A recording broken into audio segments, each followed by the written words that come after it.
Sure. Tell me, how'd you get into the lens or off to the side or? I'm going to do straight on. You got it. I'm going to keep it simple. And it's not a wide angle, it's kind of tight, but that's okay. So speak up, because you can see we don't got no. No problem. Yeah. So tell me, hey, tell you how you got involved with the project. I got involved through this project through a mutual friend of Danielle's and mine, Kim Waltrip, who's our producer on call for this project. She referred them to me, and we had a meeting, and I thought it was a really, really funny script, and I thought we were on the same page creatively in terms of how we saw this coming together, and it's just been a really good match so far.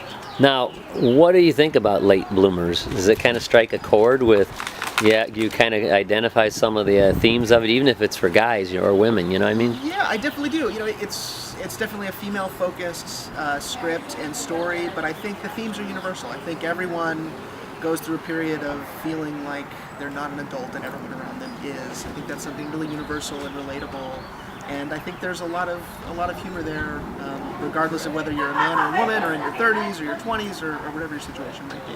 And I guess another question would be, how do you think this might help some guys get insight into a woman's world? Because, you know, let's face it, in general, guys are pretty naive about a lot of stuff about women. So what kind of insight you think it might give them? Yeah, one thing I like about this story is it kind of gives you a little bit of a window into the fact that women and men aren't maybe as different as you've always been led to believe. I mean, I think Chloe and Sage show us that there's a lot of the same things going through their head that is going through the head of men. And even when it comes to relationships and sex and families, I think they have a lot of the same fears and a lot of the same reservations and insecurities. And again, I think those themes are really universal, and I think we're probably more alike than we think we are. Than we think so. Now, were you ever a late bloomer yourself? I've been asking everybody, what do you consider yourself? A late bloomer or an early bloomer? I feel like I'm going to grow up one of these days. I don't know when it's going to happen, but eventually maybe I'll feel like an adult, but it hasn't happened yet. So I think we're all a late bloomer in our own way. Well, I'm definitely a late bloomer myself, so I can jump in that category. I still don't think I have. I'll be happy just to bloom, even if it's late. I don't care when it happens.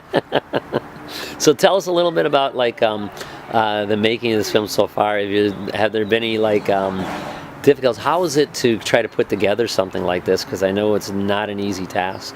I think putting together any kind of film shoot is deceptively difficult. I think there's always a million things that nobody thinks about that factor into it, and that's where the challenge is. Just where do people go to the bathroom? What are they going to eat? You know, there's a lot of logistics that are difficult, especially when you're independent and you don't have the backing of a studio or a major production company. It just involves wearing a lot of hats, and I think everyone in production on this has to pull double, triple, quadruple duty, and just everyone's lending a hand to get things done. In some ways it's collaborative and exciting, but it does definitely present a whole different set of challenges and obstacles you have to overcome. And with it being a female-driven film, do you feel sometimes you're on the sidelines with the other strong personalities that are women talent? You know how it is, and they're probably not mean to intentionally, but you know, the ones are the producers or the actors, stuff like that. Is that sometimes difficult since that's a subject matter they probably feel they have more expertise with, or do they trust your judgment as a man with feminine feelings, or you know what I'm saying? Yeah, I think. How does that play? I think part of what made this a good fit, my background's maybe a little bit unconventional. I had 6 moms growing up, and I was raised by women, and so I think I have a little bit more of a window into, I guess, that perspective than other people might. And, you know, I think it's just a matter of give and take. They've been really receptive and open to my perspective and sort of how I see things. And it just involves, on both sides, I think, a lot of trust and a lot of just knowing that, you know, even when something's outside of your element, you know, we're a collaboration, and we can each bring something to the table that really makes it work in the end. So do you feel you understand women better after doing this film? I don't feel like I could ever understand women better.